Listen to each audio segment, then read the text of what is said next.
اور میرا نبی کہہ رہا ہے کاش میرے ماں باپ زندہ ہوتے اور نہیں تو میری ماں زندہ ہوتی تو تم دیکھتے میں کیا کرتا. میں عشاء کی نماز کے مصلی پہ ہوتا اور میں سورۃ فاتحہ پڑھ رہا ہوتا اور ادھر سے میرے گھر سے میری ماں مجھے کہتی محمد، تو میں ماں کے لیے نماز توڑ دیتا. سبحان. ہاں، میں ماں کے لیے نماز توڑ دیتا. اور میرے نبی سے پوچھا گیا یا رسول اللہ قیامت کب آئے گی؟ یہ بچیاں غور سے سنیں، سارے سنوں پر یہ خاص طور سے سنیں. آپ نے کہا اللہ کو پتہ ہے. کہ یا رسول اللہ کوئی نشانی بتا دیں. تو آپ نے کہا جب بیٹیاں بھی ماؤں کو ذلیل کریں گی تو قیامت آئے گی. جب بیٹیاں بھی ماؤں کو ذلیل کریں گی تو قیامت. ان تلد الامۃ ربتہا، جب ماں کے ساتھ بیٹیاں نوکر جیسا سلوک کریں گی، نوکرانی جیسا سلوک کریں گی تو قیامت کے نکارے پہ چوٹ پڑ کے رہے گی. یہ نہیں کہا جب کفر پھیل جائے گا اور جب اسلام مٹ جائے گا. حالانکہ قیامت تو اس وقت آئے گی جب دنیا میں ایک مسلمان باقی نہیں رہے گا. یہ واقعہ کی سنگینی کو بتانے کے لیے فرمایا جب ماؤں کو ذلیل کیا جائے گا قیامت آ جائے گی. میرے نبی نے فرمایا عمر تیرے دور میں ایک شخص آئے گا اویس، اس کا قبیلہ ہوگا مراد، آگے سب کاسٹ ہوگی قرن. اویس بن عامر، اسے دعا کروانا، وہ کالے رنگ کا ہوگا، چھوٹے قد کا ہوگا، اور اس سے دعا کروانا. دعا تو بھی کروانا، علی تو بھی کروانا. علی اور عمر، اویس ان کے لیے دعا کریں. انہوں نے پوچھا کیوں؟ کہ اس نے ماں کی خدمت کر کے اللہ کو اتنا راضی کر دیا ہے، جب وہ ہاتھ اٹھاتا اللہ خالی نہیں لوٹاتا. اللہ کی قسم عمر و علی کو اویس کی دعا کی ضرورت نہیں تھی. امت کو پیغام دینا تھا کہ مائیں ذلیل ہو رہی ہیں آج اور باپ جوان اولاد سے چھپتے پھر رہے ہیں. تو میرے رب، میرے نبی نے یہ آگے پیغام دینا تھا کہ نبی ہو کر، رسول ہو کر کہہ رہے ہیں کاش ماں ہوتی تو میں اس کے لیے نماز توڑ دیتا. آپ کو 8 عورتوں نے دودھ پلایا والدہ سمیت، ان میں ایک ایمن بھی ہیں، آپ کے والد کی باندی.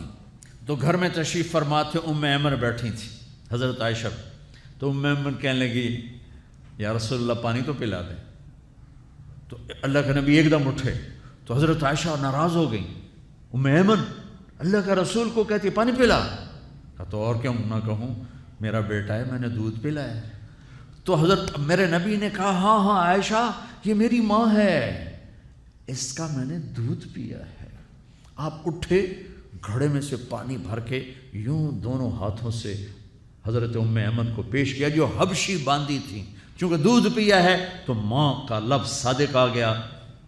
تو بجائے اس کے کہ برا مناتے، آپ خادم بن کے اپنی ماں کو، دودھ پلانے والی ماں کو آپ نے، حضرت حلیمہ سعدیہ تشریف لائیں، آپ نے اپنی چادر بچھا کر اس کے اوپر بٹھایا.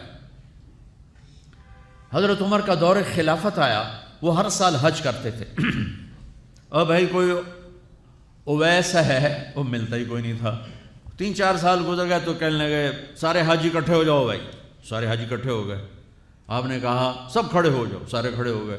پھر آپ نے کہا یمن والے کھڑے رہو باقی بیٹھ جاؤ.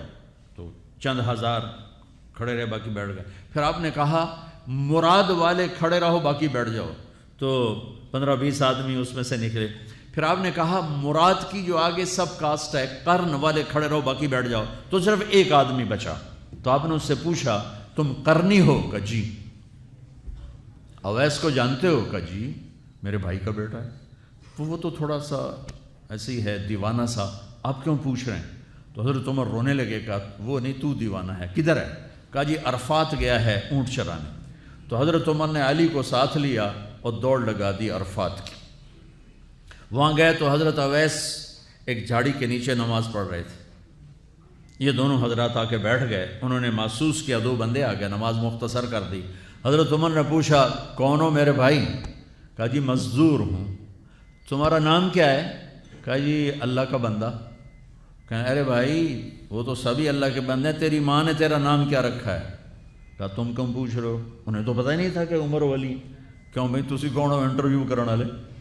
تو مولا علی نے کہا یہ ہیں عمر بن خطاب امیر المومنین اور میں ہوں علی بن ابی طالب. پھر وہ ہل گئے کہنے لگی میں معافی چاہتا ہوں، میں پہلی دفعہ آیا ہوں، مجھے تو پتہ ہی کوئی نہیں ہے۔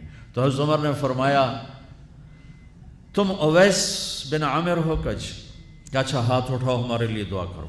وہ کہنے لگے آپ کیا کہہ رہے ہیں، یہ آپ کیا کہہ رہے ہیں، میں آپ کے لیے دعا کروں گا، میری کیا اوقات ہے؟ کہا ہاں ہمیں ہمارے نبی نے فرمایا تھا عمر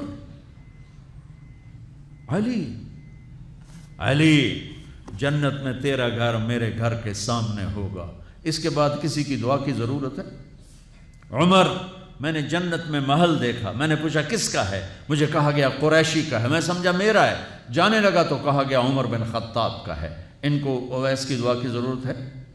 میدان عرفات میں 1.25 لاکھ صحابہ کے ساتھ آپ اونٹ پہ تشریف فرما ہیں، اونٹنی پر، تو آپ نے فرمایا اس وقت میرا اللہ میرے صحابہ پہ فخر کر رہا ہے اور عمر پہ خاص طور پہ فخر فرما رہا ہے۔ ہمیں پیغام دینا تھا، آنے والے زمانوں میں یہ ہونا تھا۔ سبحان اللہ۔ امام ابو حنیفہ کا نام تو سب کو معلوم ہے نا۔ ایک اور عالم بتاتا ہوں، عبد الرحمن بن ابی لیلہ، ان میں علمی کھٹ بڑھ تھی بہت زیادہ، آپس میں بنتی نہیں تھی۔ تو ابو حنیفہ جیسی ہستی جن کے کروڑوں فالوور آج ہیں، ان کی ماں کہتی نعمان یہ مسئلہ ہے جا کے عبد الرحمن سے پوچھ کے آ۔ زندگی میں ایک دفعہ نہیں کہا ماں جی میں اس کو بڑا عالم ہے میرے کو پوچھ لو، کہا اچھا ماں جی، اپنی چادر اٹھاتے اور پہنچ جاتے دروازے پہ دستک دے کے بھائی مجھے میری اماں نے بھیجا ہے، آپ اس پہ فتویٰ، حالانکہ ان کی اپنی رائے اس کے خلاف ہوتی تھی، لیکن ماں کے احترام میں جا کر ان سے مسئلہ پوچھتے جن سے روزانہ مناظرہ ہوتا تھا، روزانہ کھٹ پٹ ہوتی تھی علمی، ماں نے کہہ دیا جا کر ان سے پوچھ کے آتے تھے، اپنی اتنی بڑی علمی قدر و منزلت کو ایک طرف رکھ دیتے تھے، نہیں میری ماں نے مجھے کہا ہے۔ تو آپ سب نوجوان ہو، ماں باپ زندہ ہیں تو ان کی دعا لو، آہ نہ لو، دعا لو۔ مجھے یاد آیا میرے والد رحمۃ اللہ علیہ کا ایک دفعہ مجھے خط آیا کہ جب پیسے ختم ہوتے ہیں اسی وقت ہی تمہارا خط آتا ہے کہ پیسے بھیج دو، کبھی آگے پیچھے بھی بتا دیا کرو زندہ ہیں کہ مردہ ہیں۔ تو تعلق ہی نہیں تھا، صرف پیسے تک تھا، ابھی پیسے گھال دو پیسے، اب تو خط کی ضرورت نہیں ہے، فون پہ ہو جاتا ہے، اس وقت یہ خط ہوتے تھے۔ تو میرے والد نے گلے کا خط لکھا، مجھے افسوس ہونا چاہیے تھا، میرے اوپر جوں بھی نہیں رہی، ہم نے والدین کی عظمت کو پڑھا ہی نہیں ہے، وہ تو در مصطفیٰ سے یہ چیز ملتی ہے، محمد مصطفیٰ کے در سے یہ سبق ہمیں مل رہا ہے۔ Thanks for watching. Please subscribe, like, share Mufti Sufyan.